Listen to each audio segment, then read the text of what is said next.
Renaissance EQ is a 2, 4, or 6-band audiophile equalizer plugin that may include mono, dual mono, and stereo implementations depending upon which platform and software you are using. Renaissance EQ is a very powerful and musical EQ based on some pretty heavy math and research by Pultec, Michael Gerzon, and others. Make sure to read the accompanying user guide for Renaissance EQ since it contains important information along with tips, tricks, and preset descriptions. Let's check out the controls. There are 3 main sections to Renaissance EQ. The individual filter band section. The small boxes and buttons below the frequency curve display are value windows for gain, frequency, and Q for each individual band. There is also an in-out button and filter type button for each band. The gain can be adjusted by dragging the EQ curve in the graphic display or by clicking in the gain value window. Once selected, you can type the values directly into the field. Use the up-down cursor arrows for most accuracy, or click and drag up and down or left and right to change these values. Frequency can be controlled in a similar manner. It displays the center frequency for each band when a bell filter is selected, and when in cut or shelf modes, it controls the corner frequency of the filter.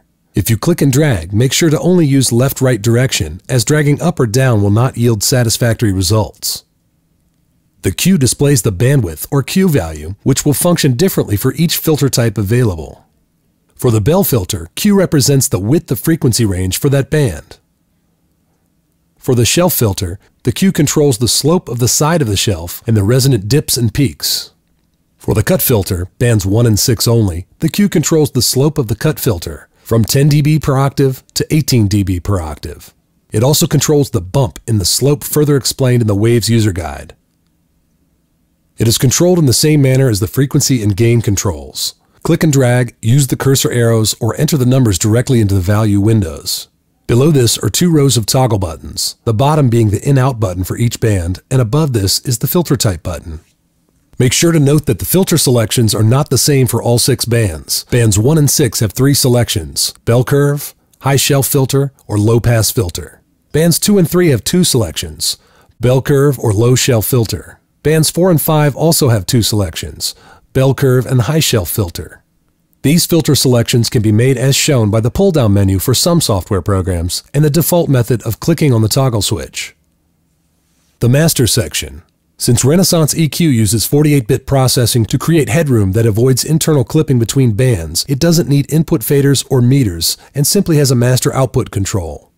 The instance that we are using is stereo, so there are 2 output faders with toggles for left, right, or link. Most stereo situations require identical processing of left and right signals, and for these instances, we will use the link button. If for some reason we wanted to treat the left and right channels differently with Renaissance EQ, we can simply deselect the link button. Then, click on either the left or right button and make our adjustments.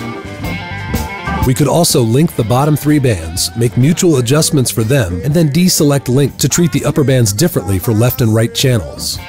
The output faders are also affected by the link controls. The meters have peak and hold indicators below them, and a peak indicator above them signifying that the signal has reached digital 0.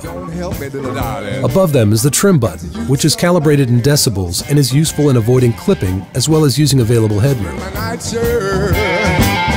If the number in the window is a positive, such as 3.2 dB, it means that we have 3.2 dB of headroom and are able to move the faders up 3.2 dB without digital clipping.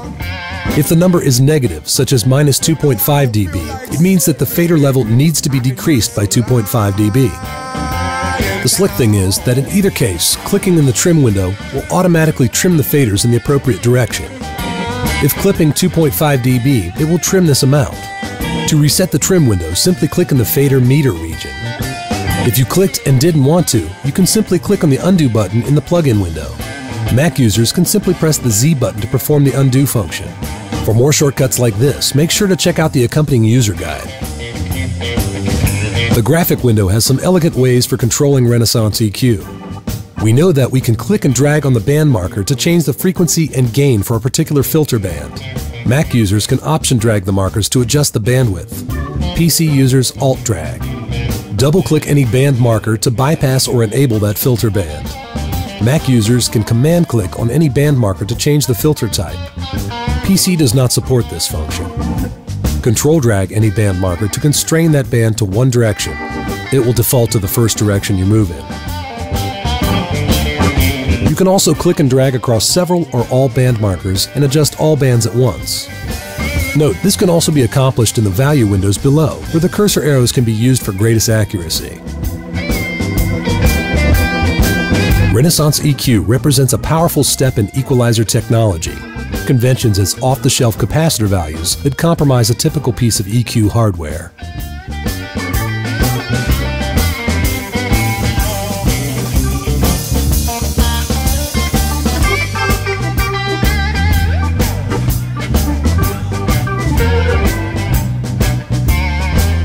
Make sure to check out all of the Waves tutorial movies available from Cool Breeze Systems.